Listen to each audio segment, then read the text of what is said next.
Hello, Get Rich Crew. Welcome back to another episode of Get Rich or Get Drunk Trying. I am about to make y'all some money today. This is a very special episode because this is for the career girls. I never talk to the career girls, and I feel like I've been leaving y'all out. So get a pen, get a piece of paper. It is going up. I want to welcome the one, the only Cinneah El Amin to the show. You know her better as Flynanced. Welcome, the 9 to 5 Yes. hottie. Thank you. Thank you, my girl. I'm excited. I'm excited to talk to the career girlies or even talk to the entrepreneur girlies who, want to understand how they can be flipping their bag even higher Ooh, because the corporate girls and the entrepreneur girls, we one and the same. okay. I love that. I live for flipping a bag.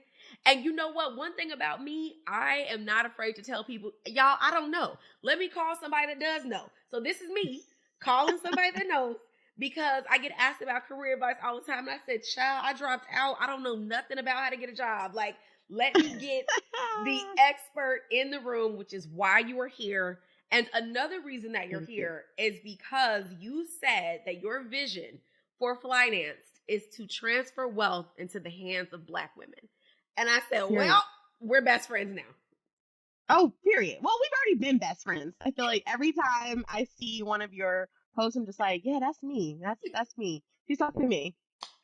We go The together the rich real hottie bad. and loading. Rich loading Yes. hottie. Yes. Yes. I love that for us. I love that. I love it here. I love it here. That's why I love this show. So for the people who may not know you, can you give us a Yes. quick intro into who you are and how you got started in this industry? Happy to. So, hey everyone, this is Cinneah El Amin of Flynanced. I am the founder of an online platform that teaches ambitious working 9 to 5 hotties how to earn more, effortlessly build wealth, and do more of what they love. I created this platform because I was sick of seeing these big financial influencers, namely white, crusty old white men, tell Black women how we should be spending our money and making us feel ashamed of how we choose to spend our money, right? We know that our lives are too short and too precious to not enjoy the journey. So I am not of the financial advice that means we should be skipping corners and eating ramen noodles just because we need to pay off debt or just because we're trying to figure out our budget, right? Like I believe that we can have it all. And that starts by knowing how to increase our earning potential. And I think many of us who have been come up by the mindset that, oh, you get a good job and you get a degree and you get another degree and another degree does not actually lead to more money. And I'm hopeful that through Flynanced, we can really start to redistribute wealth into Black women's hands by increasing our earning potential and really uncovering the blueprint to how you actually build wealth through a 9 to 5, which I believe has been kept from our community for way too long. So that's why I'm Mm. here. I love to be outside. I love to travel. I am not a frugal girl by any means. It's luxury or bust. I think my claim to fame has been that I am a girl from the inner city, Baltimore, who somehow finessed my way into corporate America and went from making $48,000 in 2017 to $200,000 today. And I've done that without having a fairy godmother in the back, kind of, making it away, but being really intentional and learning from the white boys on how you actually grow your salary and get to the big bag. So that's why I Mm. believe I'm here. So you can follow me everywhere as Flynanced. Oh, I mean, we could just end the show there because that's enough for me because yes to everything you said. For anybody who's listening to this episode and not watching, and you should be watching, I am just gagging because all of this, I Gagging. support every ounce of it. We are not scrimping and saving. Saving is trash. Don't let these people lie Trash. to you. We are investing. And even beyond that, you got to make enough money to save, and I really genuinely believe That part. nothing is too expensive. Let's just make more money. They are printing billions and billions of dollars a day. America is in trillions of dollars of debt. You think they give a damn about that debt? No, they are living their Come best on. lives, having the best possible time. And that is why you are here. I totally align with that message. Like, oh, I have so many questions for you. Let's get into it. Oh my God, I'm overwhelmed. Okay. So the first thing I heard about you was on Twitter. And you were Okay. talking about how you were in, yeah, we love a tweet. Like, I would pay for We Twitter. love a tweet. I love Twitter. Twitter is bad. Twitter is not going anywhere for me. So you were talking about how you were $23,000 in debt. Yep. Girl, how? How does that? What's tea? Okay, let's talk about it. I am a recovering overspender. So $23,000 of debt for me, it was I had about like $16,000 of student loans, which also came from overspending. How do you get a full ride scholarship to get your master's degree and still end up in debt? That was me because I just had no money management skills whatsoever. Like Got you. I just, as soon as the money came into my account, It was I was gone before spending it it, hit. right? Okay. Come Mm-hmm. on. Like Mm-hmm. I was really trying to, especially at that point in my life, I was in my early 20s. I was just making a shit ton of mistakes with my money. And it got to a point where I was just kind of like sick of my own self, where it was just Yeah. like, girl, Get it what? together. Like you make okay money. Like Right. you're, at that point I was like, I was making decent money. And it was Yeah, like and I there had was just nothing to no show for excuse it. for this. Okay. There was no Gotcha. excuse for it. I had nothing to show for it. And at the same time, I started learning about financial independence and retire early and this whole movement. And I was just like, oh, I feel like I'm set up to do that. Like I should do that. Like I should do that. Like I just made the decision and said I should do that. Right. So, my debt was really a reflection of living beyond my means. I wouldn't even say necessarily trying to keep up with the Joneses, but just living beyond my means. I think trying to create a lifestyle for myself that I could not afford at that point. And really just not knowing how to manage my money well. But at the same time, I have to acknowledge that I have a lot of privilege to say I only had $23,000 in debt. Because I Because a know, lot of people have a zero behind that number. come on. Yeah. I mean, Mm. we live at a time where the average student loan borrower has $35,000 of student loan debt, right? So, I also have to acknowledge the privilege that I did have with that. Yes, $23,000 felt like a lot for me to conquer at that time. But, I also want to just acknowledge that for many of us, debt is the only way that we are keeping a roof over our heads. It's the only way that we have access to these opportunities that we need to change our lifestyles and our livelihoods. So I acknowledge that, but I love what you said earlier, Asia, about like we just got to make more money to be able to make ourselves neutral and whole again. Like this whole and I am of the, and I'm gonna say something controversial. First of all, yes, Because please, we love let's talk controversy. about We it. love a hot take. Because when I had my student loan debt, I started paying off my student loan debt in 2020. And in 2020, the CARES In the Act went panorama. into the panorama was hitting us. Nobody knew what the hell was going on, and I was like, "Oh, I'm for sure paying off this student loan, right?" Like, and I'm gonna say something controversial, but Uncle Joe is not about to forgive no more student loans. So it's Yeah, like, no, if that it ship has didn't sailed. happen by now, babe, It's a wrap. if it didn't Hang it happen up. by now, it's not happening. Like, hang it up.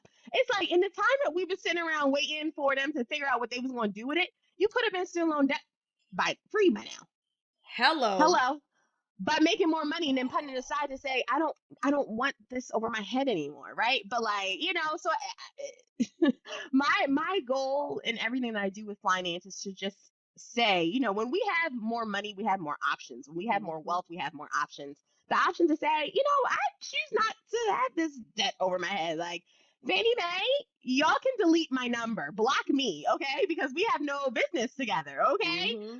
Or just the option to be able to say, how do I want to spend my time? What is it that I want to do? What is it that I want to be working towards? And not just feeling like I always am kind of just struggling to survive, right? So that's why I feel like finance is here. And, I think my debt was a reflection of the mindset that I had back then, but, now I'm on the other side of, let's put some zeros behind that. And now that represents my salary. And let's talk about, the abundance that we're claiming, not the debt that's keeping us back. Yes, I love every bit of that. I agree so much. And a key takeaway for the Get Rich crew is decision. She just made the decision to change her life. That's it. Yeah. I feel like so many people, specifically women, specifically Black women, are somehow waiting for a stamp of approval or a decision or a trend, or for somebody to tell them that it's okay for them to change their lives. And if you need permission, guess what? We're here to give it to you. But you don't. You can just make the decision on your own that today is the first day of the rest of your life, and you will not be letting these other things hold you back. And just on that tip about waiting for student loan forgiveness, he paused it 24 months ago. So if you saving that $800 a month or whatever the payment is for 24 months in a row, where are the funds, sis? Where are the coins? Yeah. Where's the nest egg? Where is the side hustle? What have you done with the money? So like agreed. Okay. You decided to get out of debt. What is step one? What do the people do that are drowning in this debt? Yeah, I mean, step one, and we gonna have to pour a drink for this one because Oh, this is the, get rich or get drunk trying podcast, right? So the first step is you actually need to sit down and write out everything that you owe, ooh, that until probably you hurt. actually can. That hurts, and that's why I said you gotta pour a drink for it. That's the very first step. Like before we get into all the different methods and well, how do I? Yeah, the very first step is like, what do you actually owe? Like, write it down on a piece of paper. Write it all down. Yes, even that credit card that you be spending on, that you Yep. don't be opening up that account because you're ashamed to see that number. All of it. Yes, even that delinquency loan over here that you knew you had no business opening. Taking it All of out in it. the first Like place. there's so much shame, I think, especially that we carry around the debt that we carry. But until I think you can really just kind of transparently see for yourself, how big of a hole are you in? I think that's really the first step, is really, I think, acknowledging and getting transparent with yourself in terms of what you owe. And then I think from there it is figuring out how much of your income currently today can go towards your debt, right? I think a lot of times we make the mistake of thinking that we can do everything with our money at once. But it's baby steps, right? Like I wasn't always at a place where I could max out my 401k and put money to travel and pay off my credit cards every month and do this. And, like I didn't always have that amount of flexibility and that amount of disposable income, right? But what the first thing that you should be doing is, with the income that you have right now and with the expenses that you absolutely need to survive off of, right? Like how much extra money could you be putting towards that debt? I think really getting real with yourself in terms of what are the things that you're paying for month over month that are wants versus needs is important, because yes, we can enjoy the journey, right? We can still put a few dollars aside to say, I'm still going to go to the Beyonce concert when it happens, but I'm still pay off this debt. I'm going to still take my girls trip to Jamaica, but I'm still pay off this debt. Yes. But that doesn't mean that it means that that means every Friday we're not Uber eating every night. We're not Uber eating every night. Right? So it's like, what does that joy look like for you? Build that back in. But everything else, let's take a hard look at. Because if we're getting really serious about paying off this debt, we are going to have to eliminate some of the things. Because if it was that easy, we wouldn't be in the debt to begin with, right? If we had all this extra disposable income that we could just really put towards these expenses, we wouldn't miss the situation. So I think that those are the two most important things. And I think from there it is learning about some of the debt, payoff methods that exist. I love this tool called it's a debt payoff. Oh, you're gonna have to edit that out because I totally forgot the name of the thing. But I will email it to you and you can put it in the show notes. So but there are tools out there. There are payoff tools out there where you can put in your debt and you can actually visually see, what would a $200 payment look like? What would it look like if I paid $250 a month? And what would it look like if I focus on my biggest debts first? Or should I focus on my debts with the most interest first, right? You got to make a decision for yourself in terms of, right, how long you want to be on this journey, how much extra money can you really afford to put towards your extra debt payments. And then, something that I did when I was in my debt payoff journey was that I was just putting any extra money that I was getting towards that debt, right? So if I was getting a tax refund, some of it was going towards debt. If I was getting a bonus at work, some of it was going towards debt. If somebody was giving me money for my birthday, thank you for this $100. I'm gonna put 50 towards debt, and I'm gonna spend the other 50 on myself, right? Like, it doesn't again have to be all or nothing. I am not saying tomorrow you were going to totally go cold turkey on everything to spend your money on, and then just put all your money into debt. No, but I'm saying let's work towards a reality where you are being more intentional about how much money of your income is going towards that every month. And then, what I love to say for the 9 to 5 hotties is let's then get on a plan, and let's chart out a path for you to make more money. Because when you make more money and you're keeping everything else relatively the same, you now have increased your disposable income that you can put towards debt. I mean, that's also another way, that I was able to be successful and pay off $23,000 of debt in 1 year because I made more money in my 9 to 5 and I kept everything else the same. Granted, it was a panorama, so I wasn't going outside, but it was still, I still had to live with intention and say for myself, I know I'm an overspender. Girl, you better make sure that money don't even hit that account. That money needs to Yes, just it needs to be flow gone. into, it needs to be gone. Let's just do an automatic debt Withdrawal. payment. It's Yep. not even going to hit the account. It's never going to hit your debit card. So now you can't spend it. I mean, those are decisions I had to make for myself because I knew that I was triggered to spend. You might be a frugal franny over there. So in which case, girl, let's just make more money.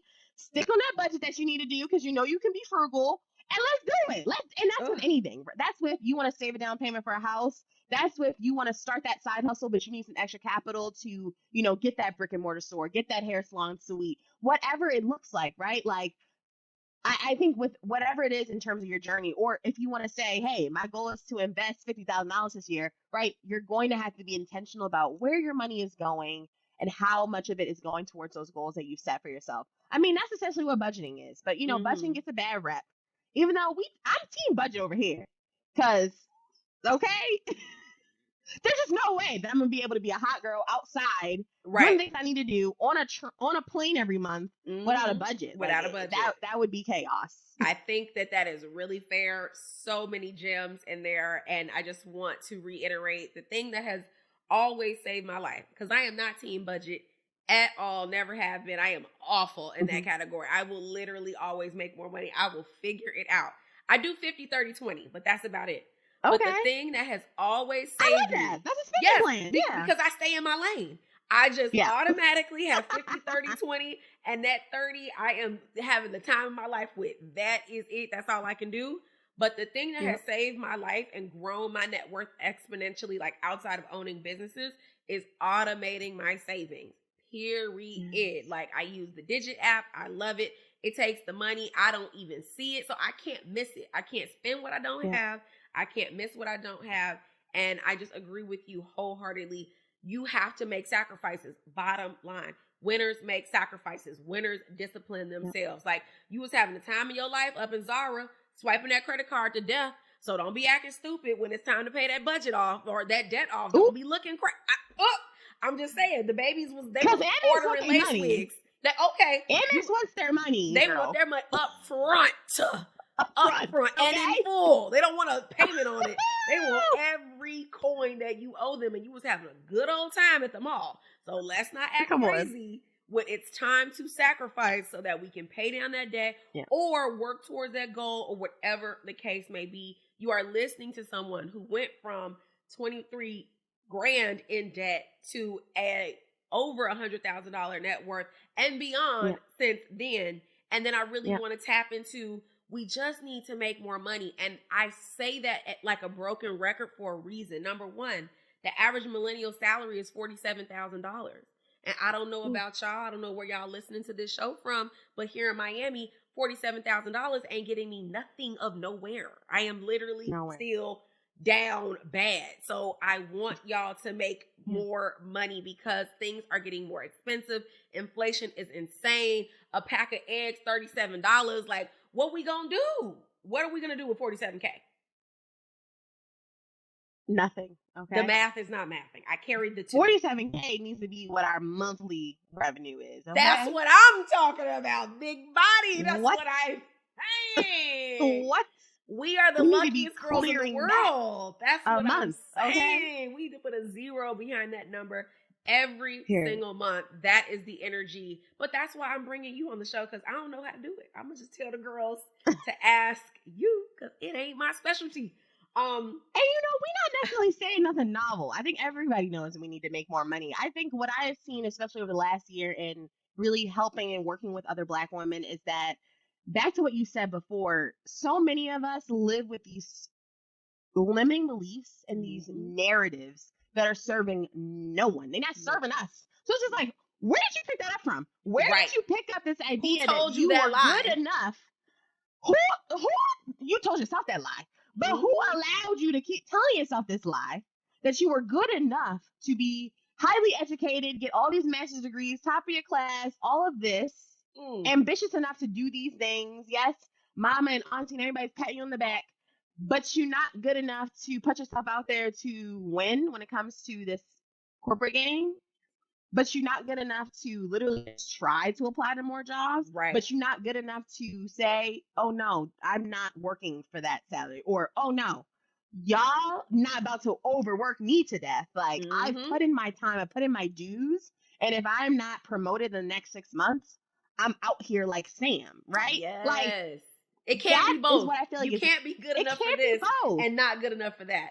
There you go. It It can't can't be be both. both. And I think it is that it's that doubt and it is that fear of rejection that is keeping so many of us. And I'm speaking specifically to my highly educated get rich crew that know they sitting there with a master's degree on the wall, Yep. yet you're not even making $80,000. Like, sis, make Ooh, it make sense. I am appalled. You know, I can't. that My doubt and that fear of heart rejection is what's hurts. keeping you broke. And I know you hear this from Asia all the time too, because if you can't overcome that mindset in your career, you sure enough not going to be able to like, overcome it in terms In of building your own entrepreneurship. business Yep. and Yep. truly getting free, right? Yep. So that's what I want everybody's takeaway to be. Like, at this point, there is not a knowledge shortage out here. Like, you can open up Instagram today and learn about how to make more money. You just need to do the work on yourself, whether that looks like going to a therapist, going to a life coach, both things of which I've done to overcome my own money trauma. Hello. I love that. Talk to someone, talk to a professional, start a journaling habit. Sis, whatever you need to do, start Yep. meditation, Tai Chi, whatever you need to do to get real within, you need to do that. Because honestly, this whole doubt and let's just swirling around, knowing that I Is need to a make more money, but scam. I'm literally not going to do nothing else. Oh, but I'm going to take a job over here and work at Amazon. That ends in 2023. Like, I don't want to hear that again. I don't want to hear another Yes. black woman DM me talking about, oh, I can't do that because I got 2 jobs. Why do And you you have still two not even jobs? clearing 100K? Sis, what is life? Crazy. No, we're not doing that. And I what? don't say that with shame. I say that to say There are no better one is ways. helping. Come That's on. it. And It you can be deserve more. easier than you could even imagine. And there are so many resources out there. I Yeah. am a resource. You are a resource. There just are no Yeah. excuses. And they say that the people are spending 4 to 5 hours on TikTok and Instagram every single day. How much of that time and energy are you investing into learning and growing for yourself? Unfollow the shade room. Block them. They are not pouring into you. If you're making $47K a year, you should not be following the shade room. That's it. And I'm going to just stand on it. I Oh, can wait, fight. that It's is whatever. crazy. People are spending 4 to 5 hours on TikTok, Yes. but let me put up a post talking about apply to 100 jobs in a week, and it's They would who never. has time for that? Who has how dare you? How dare you? How dare you? How dare you suggest Who such has a time thing? for that? Sis, what? It should be illegal. I don't know. I'm just here on my podcast Whoa. running my mouth, y'all. I don't know. I'm a pray for the people. But you know what? This is the Get Rich crew, and they know better. They know Period. better. That's why they're here. You guys are the elite. You are the chosen ones, and this is why I bring quality for you. I think after that read, they need a cocktail. Girl, Let's do it. What is the Get Drunk Cocktail of the Week? What do you sip on when you are celebrating one of your mentees getting a 6-figure job, when you are celebrating a bomb promotion for yourself? What we sipping on? I'm always going to be sipping on a nice sidecar with a sugar rim, okay? I knew you were my type. I'm a brown drinker. Say what you want. Yes, that means I fight, okay? That's what I I'm said. a brown drinker. Cognac So me, please. Cognac me, please. Yes. A little simple syrup, a squeeze of lemon, shake me up. Maybe put a little Grand Marnier in it. Keep it cute. You know? Hennessy me down. Hennessy's fun. Come on, with a sugar rim and a nice martini glass. Yes. Actually, I'm gonna get a sidecar tonight because I owe that And to deserve. myself, okay? And deserve. Period. And should. So yeah, it's definitely giving a sidecar. It's I definitely giving love that. That is a stellar suggestion. I am a big fan, and this is why we already get along, because Brown ain't never done me wrong. You see this skin? This is Hennessy colored. So you might as well just stay in alignment with what Jesus anointed you with from Jump Street. Yes. Hennessy, call me. If anybody knows somebody at Hennessy, tell me, hit my line. Okay. Moving right along, because we got more money to talk about. Okay. So I want to know, for the girls who are looking to escape their current job and get more fulfilling roles, how do they even go about identifying opportunities, identifying their strengths, identifying their passions? Like, where do they figure out what lane to get into? Yes. So I love this question because I get this question all the time in terms of where do I start? I know that I could be making more. I know I'm qualified, but where do I start, right? And I know that there's so much noise out there when it comes to well-paid careers. You can go on social media today and probably be overwhelmed with get into tech, do all these things, but no one's really telling you, like you said, how you actually figure out that path for yourself. So let's talk about it. I am a big believer that the right jobs that align with you and that you are going to be able to more easily pivot into, get through interview processes, and actually find success in are those jobs that are aligned with the transferable skills you already have. And we all have transferable skills that often we are either not talking about enough, we are not actually emphasizing enough, we are not quantifying enough. And therefore, we are staying in these dead end or menial jobs or low paying jobs because we don't realize that we have 6-figure skills within us that we could be using to help us earn more money. So one of the things that I teach in my masterclass 6-figure skills is that you need to do a skills audit. Like really start to list out what are the top skills that you know that you have, right? I meet so many 9 to 5 hotties that are just like, oh yeah, well, I work in this job. But actually something else that I do on the side is XYZ and I do all this. And it's just like, girl, you just rattled off 15 skills that like, why are we not leading with those? Right. That resume should It's be like, booming. come on. It's like if you're in my DMs telling me, oh, well, that job is so boring and it sucks. And then you turn around and tell me, well, I've actually been managing a photography business on the side and doing all this. I'm just like, what? Ma'am, let's bring some of those transferable skills into your professional career experience and how you talk about yourself in your resume and in your LinkedIn. When you do that and then you combine that with really understanding what job descriptions are asking for those aligned roles, that is what's going to lead to success. So a great example I always think about are my teacher girls. My girls that are teachers that have so many transferable skills, it blows my mind that teachers feel like they do not know what they can do besides classroom teaching.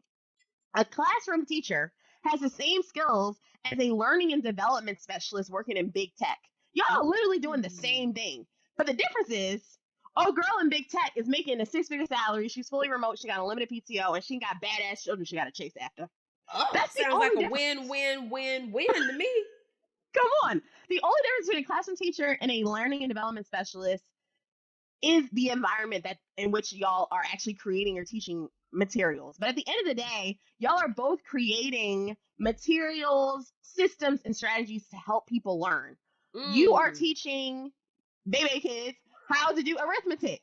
And old girl over here is teaching users how to use their products so that they can implement them into their businesses, into their products, et cetera. Right? So that is one example of a classroom teacher who maybe has said, yeah, I've done content design, I've done learning design, I've made learning materials and they've led to these results. She could then turn around and start applying to learning and development roles without having to upskill, without having to get no certificate. She ain't got to invest nothing Right. besides She's learning already how qualified. to. She's already Overqualified, truly. qualified. She just needs to right now Pivot. look at more learning and development roles and read those job descriptions and make sure that as she's crafting that resume that it sounds less like a classroom teacher and more like, yeah, I'm a learning and development specialist. I just happen to work in the public school system. Boom. We're going to dive back into this episode in just a second, but first, I have to invite you to a very special event. I've talked about my success story as a dropshipper so many times on this podcast, and I'm ready to share more of the game with you. So I'm hosting a free e-commerce masterclass teaching you how to launch and grow an online business without ever buying inventory. And yes, you are invited to attend. Visit freedropshippingtraining.com to register to attend. I cannot wait to see you there. Now, let's get back to the show.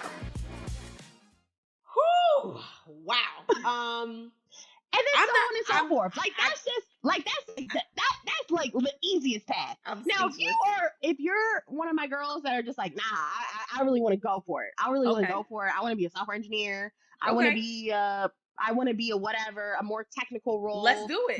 Then let's do it. There are so many free programs out here. I share Mm-hmm. many of them. There are other Black women creators like me that share so many of them on LinkedIn, like literally free programs, but they literally are That will paying you teach as you a how Black to do the woman job and tell you what to job do to the apply job. for afterwards. Mhm.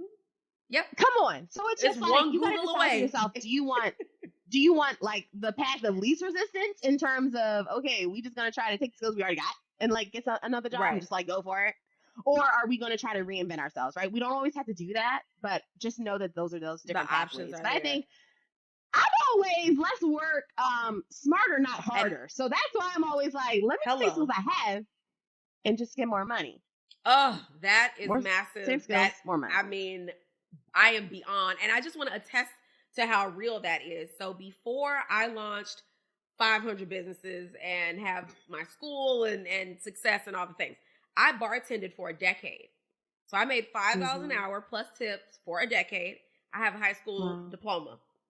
Yeah. I use my skills as a hospitality professional, as a customer service professional in my business now. And I have turned that into a 7-figure empire from bartending, from customer service and bartending. Period. So just saying that to say, the receipts of what you're saying is my actual life. Nobody trained me to do a goddamn thing. I am from Google University and hospitality and customer service. I knew how to give people what they wanted.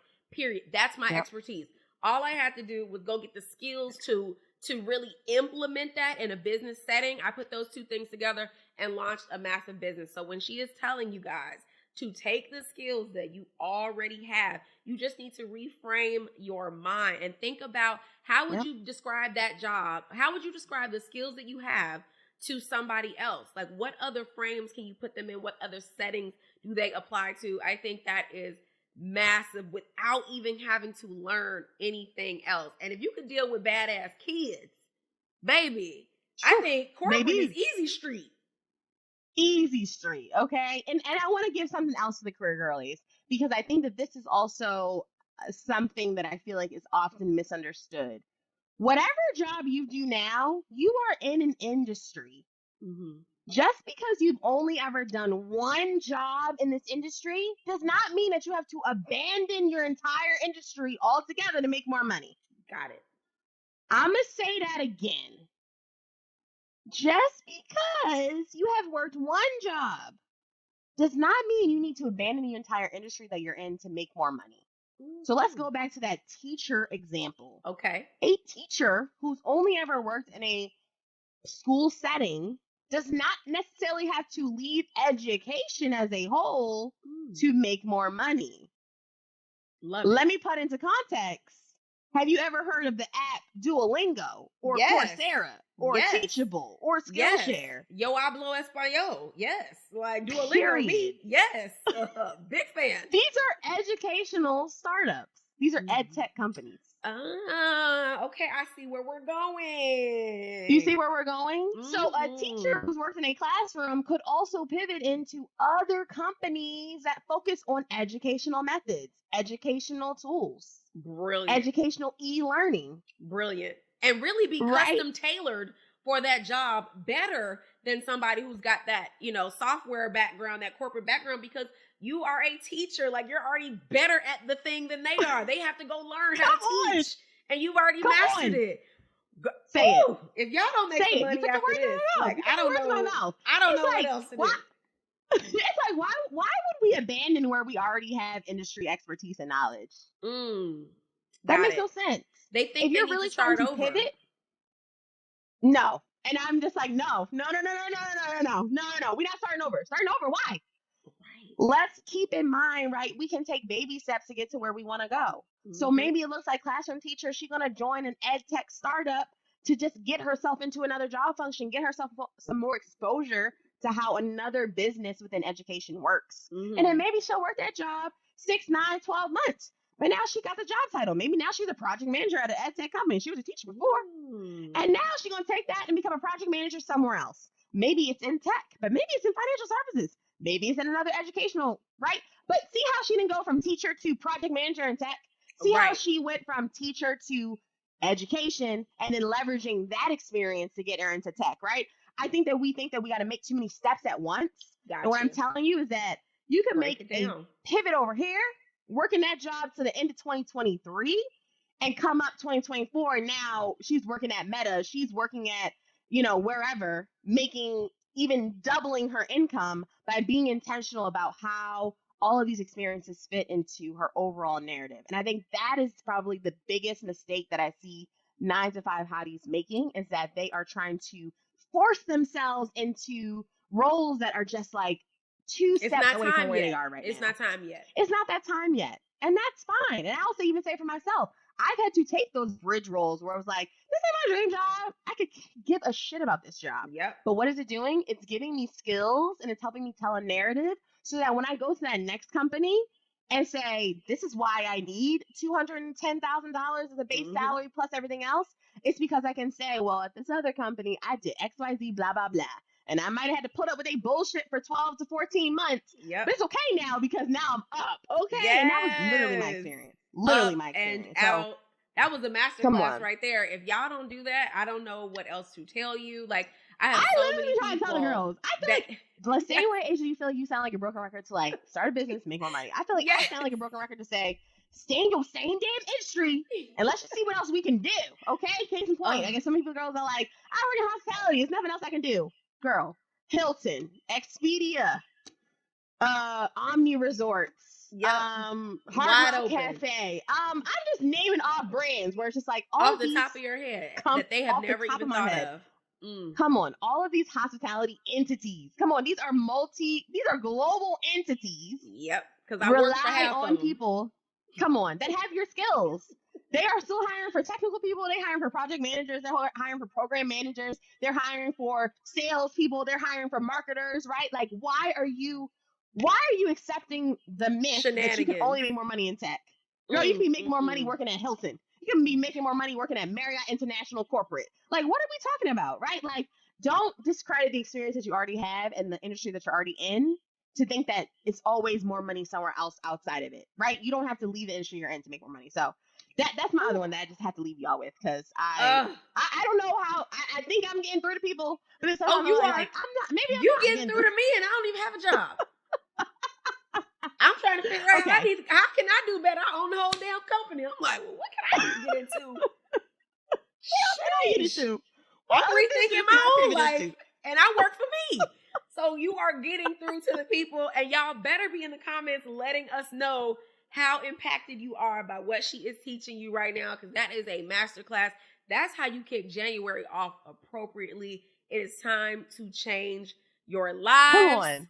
It is time. It's new bag season. They say January and February are some of the best months to apply for jobs. And actually they say April is one of the best times too. So it's like we in early Q1. It's new bag season. It's that new salary has been approved season. Here's your $30,000 raise season. It's new bag, new money season. Like I'm for it. I'm here for it. But the only difference that's keeping the girls from the corporate girlies that are getting the money, the 9 to 5 girls that are getting the money that are getting the wins, is they just going for it. They're just executing. That's it. That's literally it. There's no difference between y'all and them. You can do it. You just have to make the decision. While we're on that subject, I got another question for you because I read this stat and it was very alarming. I don't like that. Again, this is not my industry, so I have to take it to the expert. I read that only 45% of women ever negotiate their salaries. They just take whatever the people handing out. They don't ask no questions. They with it. We can't even get into why. Because why would be a whole hour episode. So we ain't even gonna talk about it. We're gonna have to have a part 2 to get into why. The quick answer is because y'all don't believe you deserve it. But we're gonna move on. Ooh. How can the people negotiate their salaries, their packages, their things? Woo! I love this question. I hate that stat also, but I love the question. So, negotiating has a bad rep because I think we think it means sign a piece of paper across the table. I don't know why, because I negotiate every role, and I guess that's why I'm getting the big money now. So, when it comes to negotiating, remember that a negotiation is not a confrontation. It is a compromise, right? So we we I often think that's aren't a negotiating bar right because, there. A come negotiation on, is not a confrontation. it's not a Love confrontation. It's a that. compromise. Love Okay? it. We're on Okay. the same team. Okay? Right. Mi casa es su casa. At the end of the Right. day, when you really know how expensive it is for companies To to hire. onboard and hire, Mm-hmm. you will know that when you're They're at a not here to position waste where an time. offer, They're here to get they're the not deal here to done. waste your time. No, They're here to get the they're deal not here to done. waste your time. Mm-hmm. They're here to get it done. That recruiter's here to get you to sign because their commission is based off of it. And a lot of times, these recruiters are waiting for you to ask for more money because at the end of the day, that means more money in their checks. But if you don't ask, they're not gonna say, "Oh yeah, well I got an extra $50,000 over here." So let's take it back, right? When it comes to negotiating, I'm a big believer that it starts in that first initial conversation that you have with a recruiter, with whoever you're talking to about this job. You want to ask the question very plainly, especially if you live in a state that does not require salary transparency, pay transparency on the job description. Ask the question: what is this role paying? What is the budget for this role? See, because that's what I would Simple. say. We negotiated right there. They don't even know it. They ain't even know it. I'm negotiating. They ain't even know it. Come on. I love A that. negotiation is about extracting information to leverage at the right time to make the compromise in your favor. That's all negotiation is. Ooh. So when I'm asking the questions of, well, what does a typical package look like for someone at my level joining this company? Oh, okay, bet. So they said I would get this and that. Okay. Right. All right. So they're essentially creating a benchmark for me. And as I can get more inputs, maybe I'm talking to other people that work at the company. Maybe I'm doing research on LinkedIn, on some of these other career transparency sites. Maybe I'm just asking the questions around like, well, how much support am I going to have in this role? All of these things, right? I am then going to take that away when an offer is presented to me and say, well, I remember that the recruiter said the salary range that they had up to, let's just say $150,000 to pay for this role. If they come back and I know I got at least 10, 15, 20 more percent that I could be asking for, that's what you're going to ask for. That's your negotiation tactic right there. That you have already asked the question early on in the process to know So you what set is the yourself budget for up this for role. success from the door. Yes. Now all you're doing is saying, okay, if they come below this threshold, I know I'm asking for $15,000 more. Easy. And at this point, now I just be telling black women, girl, Ask ask for whatever it you think is all. the craziest number. Yep. Just ask for whatever you think is the Put a craziest zero fucking number you can behind come it. up with. Yes. Literally, just ask for whatever you think is the craziest number. Because honestly, like, it's just bananas to me, like, what is happening out here. Yeah. So now it's just like, okay, whatever you think is your craziest number, just add 10 more $1,000 onto that. Yep. And then ask for that. Yep. Literally. Because like, the way literally. inflation is set up, because the way Bob Come from on. accounting is set up, Bob don't ask for the world. He is not qualified to have nothing. And y'all At are all. overqualified, overeducated, and asking for peanuts. And that is why you are getting it. And we are stopping that today. Like, this is Flynanced, honey. We are not, the broke days are behind us. And you know what? I think that is a perfect time. I need a get rich tip from you. This entire episode has been a giant get rich tip. But what is one thing that you suggest that the people, including myself, what should we be getting into with our finances? We're going to ask for more money. We're going to get a better job. But what should we be doing with the money? Ooh, I love this. Okay, so my get rich tip. Oh, and I feel excited because I'm the first corporate girly on this show. Yeah. I need all my 9-to-5 girls, right, to just put a little bit of every paycheck into that 401k. I know no one has set you down to make it seem like it's something worth your time, but I promise you, every millionaire that we know has a 401k. Come on. Every millionaire that I know that has worked in corporate America has a 401k. So just because they never sat you down and said to do it, I'm the one telling you right now to do it. And especially if your employer is saying, yeah, I'm gonna cut you off some more money to do it. Don't believe the hype that, oh, it's just free money, that's why you should get it. Girl, it's part of your total compensation.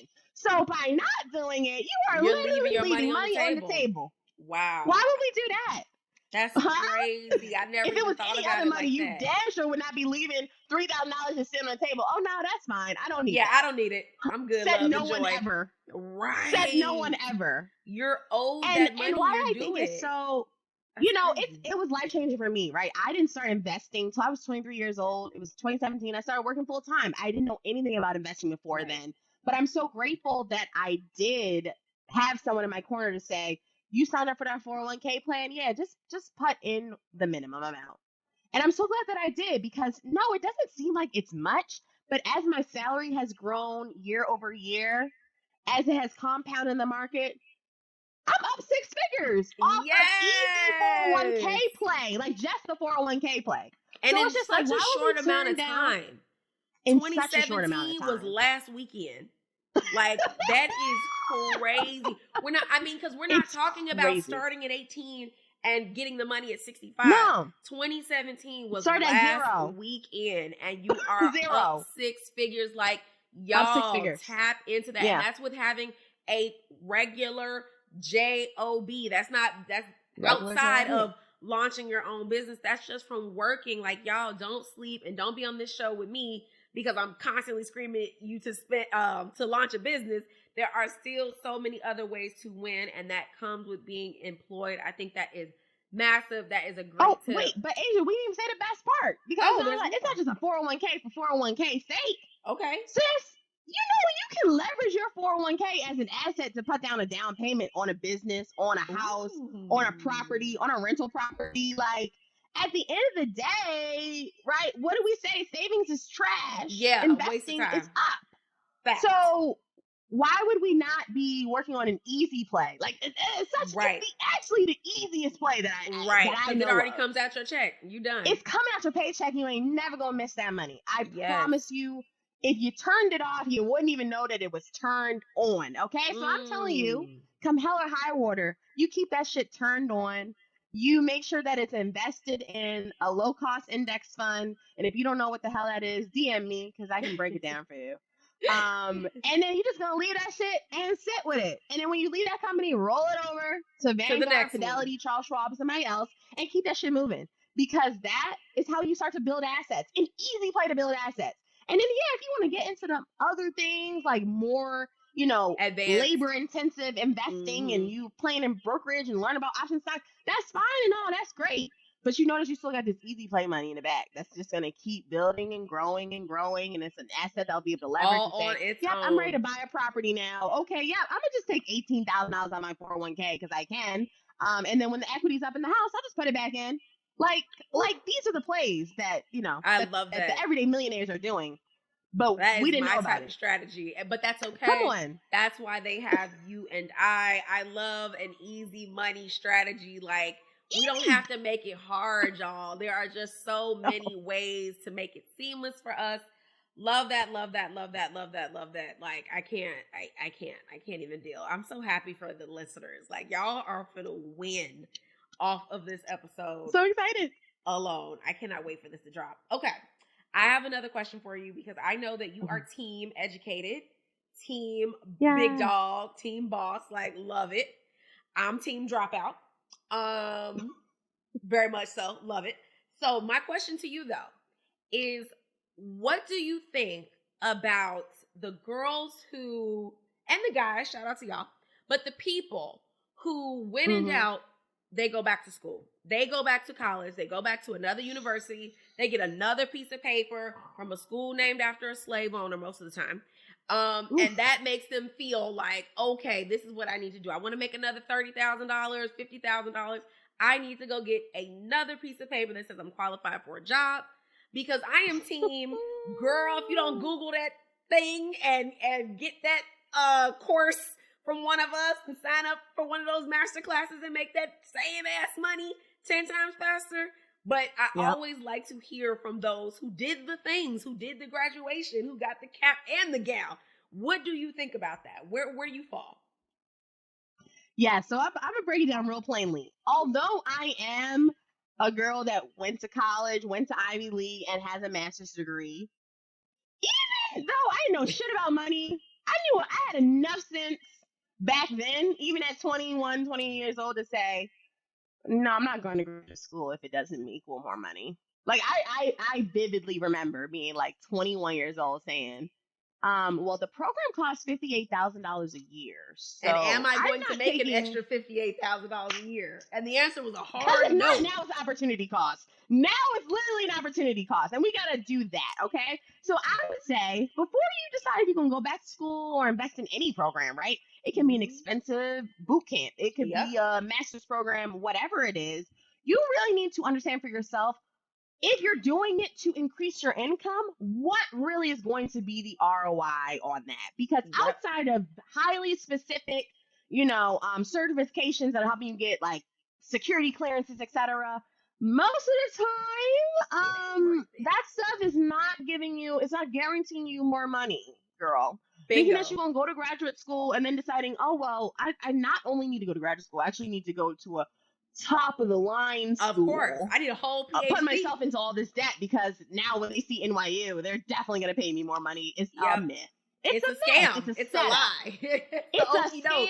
It's a setup. It's a shuck and jive. It's a bait and switch if I've ever heard of one. Especially when it goes for Black women. The receipts are the receipts. The data is there. Matter of fact, I'm going to link it for y'all in the show notes so you can read it for yourself.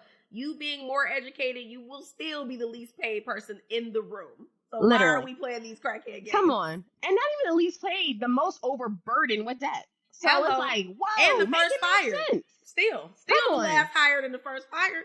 So what are we doing here? Yeah, no, it doesn't equal financial security.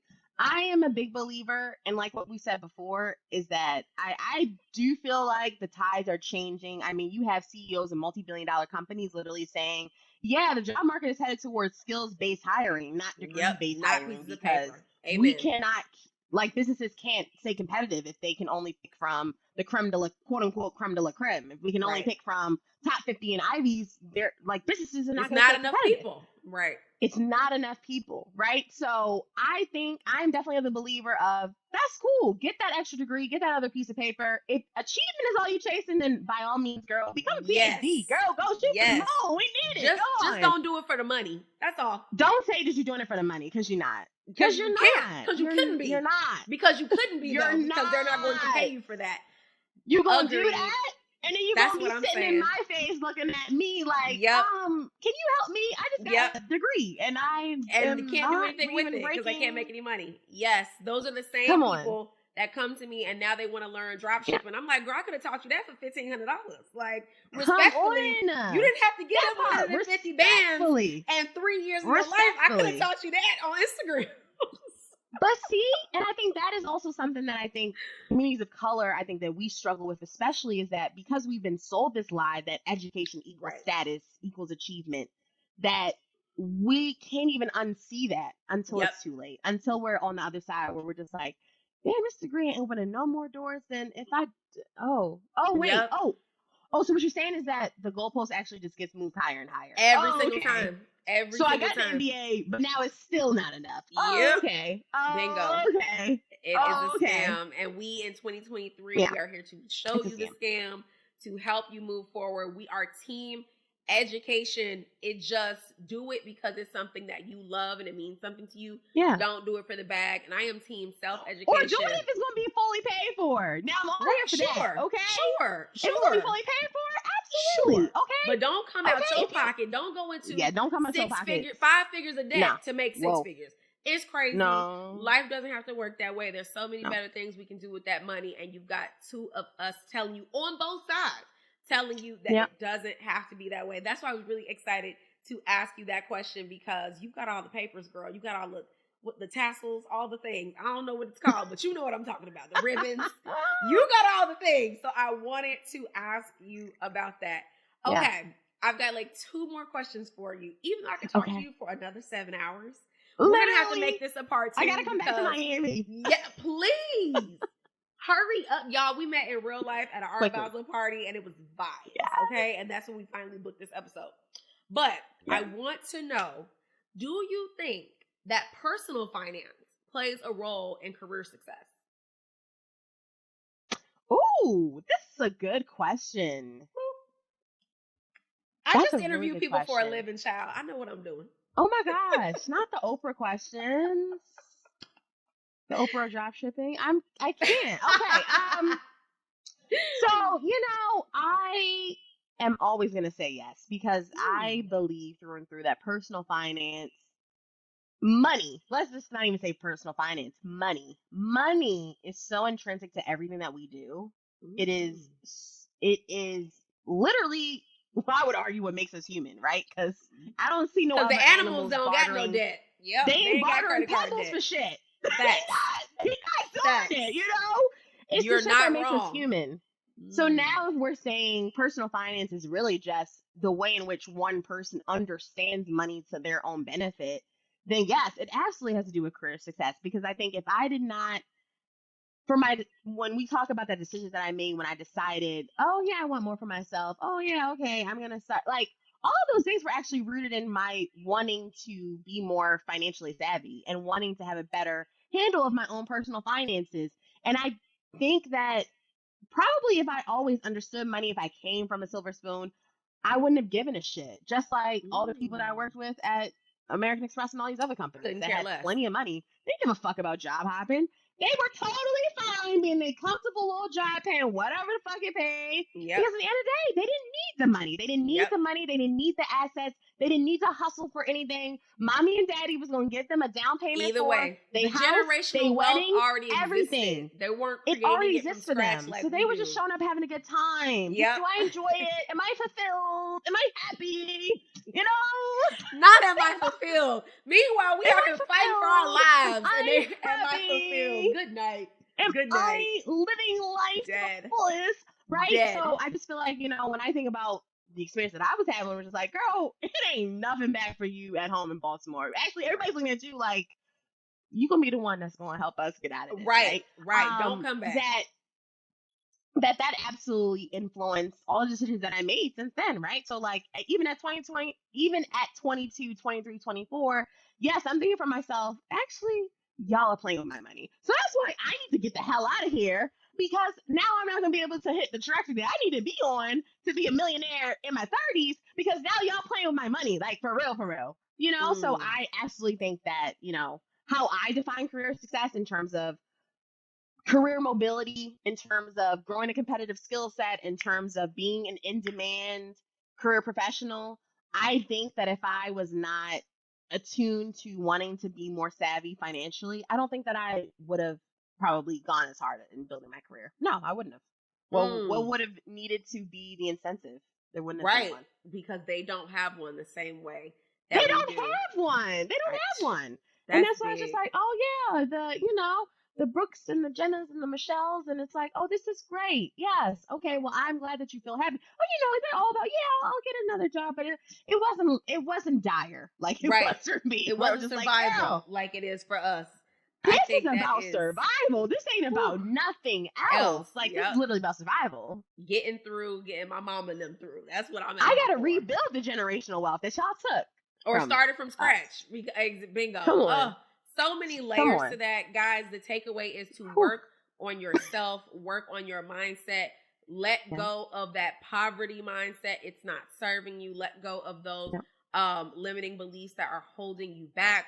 I think that is the perfect time for the Get Rich read of the week. What are you reading, Fran? What is inspiring you on Kindle? Like, talk to me. What should I be adding to my library to get my mind or my money right?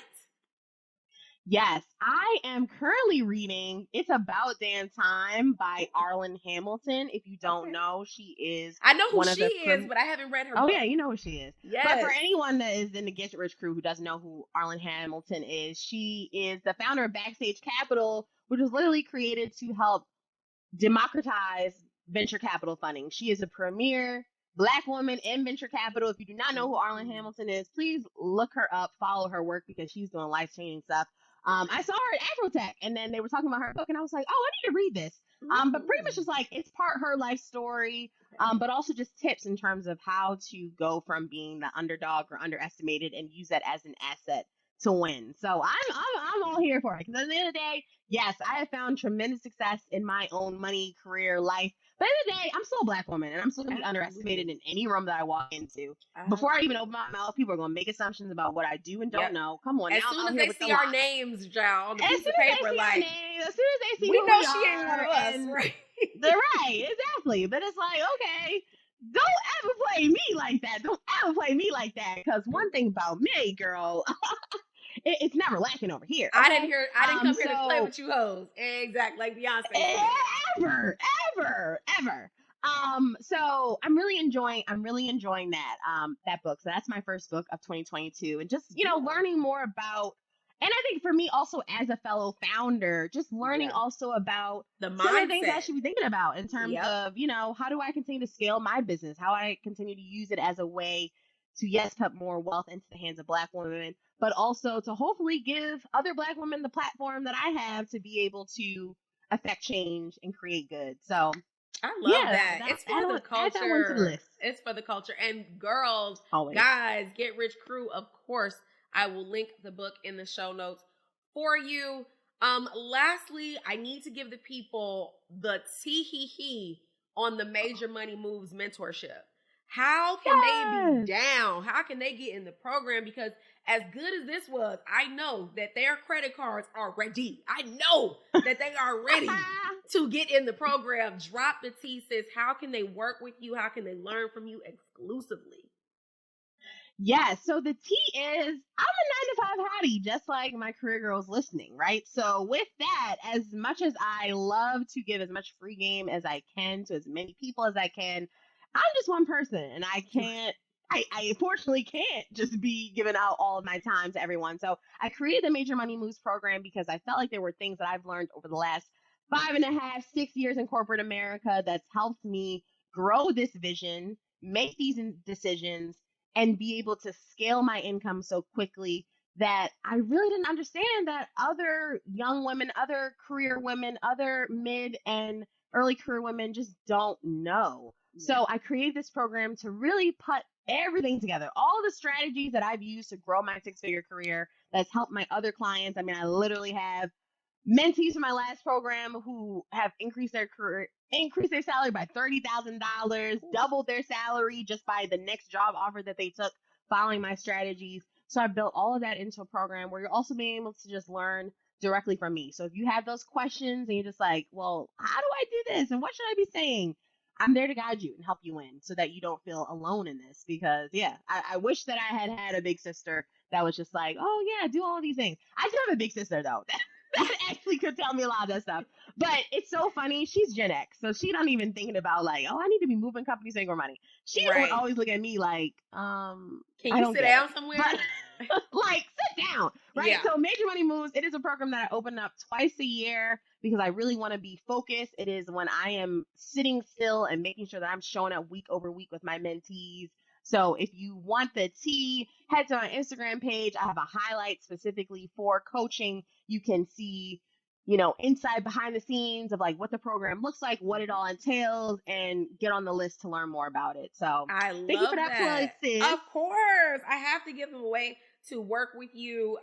This is exciting. This is massive. It is time to grow your finances with Flynanced. Okay, you should write that down. I like that. I will link that for you guys in the show notes, of course.